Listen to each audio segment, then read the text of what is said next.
You've compiled a list of things that are supposed to fix capitalism. Now, just suppose we sort of stay by with this premise that capitalism is broken. What are some of the main ideas out there that you're hearing that people are saying that would sort of fix the problem? I want to be clear that this was a project involving a lot of people across Bloomberg News. We had people from New York and Washington, even Germany, each contributing ideas. And we're not here to judge which is a good one, which is a bad one. Come on. No, What's Joe. the answer? And we picked ideas from the left and the right, and some ideas that really don't really fit neatly on the political spectrum. One of them happens to be what Stephanie Kelton just finished talking about, which is modern monetary theory, which is the idea that you don't need to worry about government budget deficits unless you reach the point where the government is consuming too many resources through its spending and causing inflation. In the absence of inflation, budget deficits are not a concern.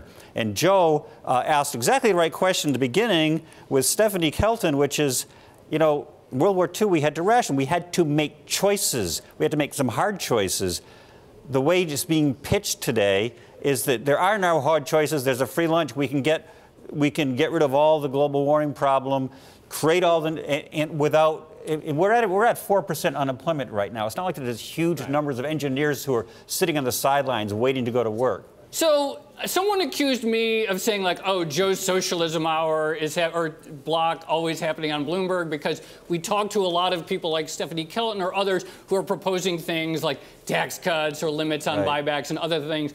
What are the ideas from the right that you said? You tried to have it more balanced. And what should we, who should we talk to so that people don't think we're so biased here? Well, I have three. Tariff. Sean Donnan in Washington talked to we call them the tariff truthers, the people who believe that high tariff walls. Now, you can argue whether that's actually even a conservative idea, but it's certainly the idea that we're hearing from President Trump.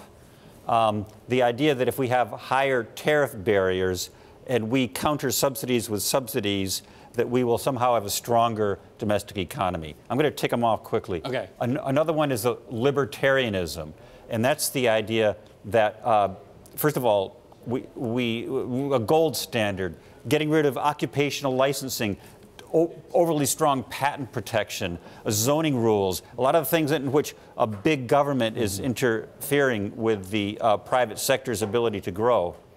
And then another one is, like, I would even argue technology. You know, antitrust law is too strong. It's harming the ability of companies to innovate.